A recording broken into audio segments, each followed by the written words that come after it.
እኛ እዚህ ውስጥ ተቃጥለን እንድንሞት እኮ ሊያደርግን እንጂ እኮ እኛ ሊጠቅምን አይደለም።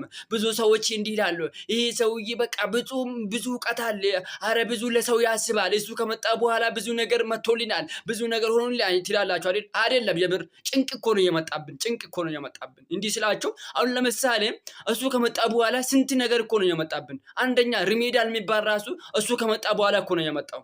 ሪሜዲያል የሚባል ከዛም ደግሞ ኤግዚት እሱ ሳይመጣ በፊት አለ እንዴ? የለም። አሁን ደግሞ ሶስተኛ ላይ ደግሞ በሌላ መልክ መጣብን። እሱ ምንድነው በሌላ መልክ መጣብን ስላችሁ አሁን ሶስተኛ ዓመት እንደጨረስከው ማስተማር አለብህ ይላል። ማስተማር አለብህ አንተ እኮ እስኪ ሶስተኛ ዓመት ጨርሴ ምን ተረዳህ? እስኪ ሶስተኛ ዓመት ጨርሴ ወጥተህ ገና አንድ ዓመት ታስተምራለህ። በዛን ጊዜ ደግሞ ማን ነው የሚቀልብህ? ማን ነው የሚቀልብህ? እንደዛ ደግሞ ቮለንተሪ እኮ ነው ያለው። ከዛ ወጥተህ አንተ ምን ትሆናለህ? እዛ ትጨነቃለህ።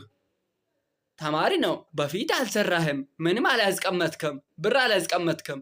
በዛን ጊዜ ቤተሰብ ታጨንቃለህ። እስቲ ጌታ እኔ ግራ የሚገባኝ ነገር ቢኖረኝ ምን መሰላችሁት? በዛን ጊዜ እንወጣለን። አሁን ጀስት እናስተምራለን ማለት ነው። እናስተምራለን ወጥተን ችግር የለም፣ ማስተምር ችግር የለም። አሁን እዚህ ግቢ ውስጥ ያለን ቤተሰብ ይልኩልናል አይደል? ይልኩልናል፣ ገንዘብ ይልኩልናል፣ ጀስት እየታወቀ ነው።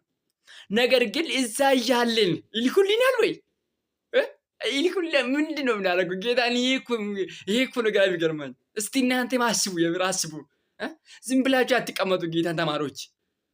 ይሄ እኮ በጣም አዝጊ ነገር እኮ ነው። ይሄ ነገር ከጸደቀ በጣም ከባድ ነው። እንዳይጸደቅ ደግሞ ምን ማድረግ አለብን? የሚል ነገር ማሰብ አለብን። የምር አስቡላችሁ፣ ዝም አትበሉን። ሼር ኮፕ ሊንክ እንድታደርጉን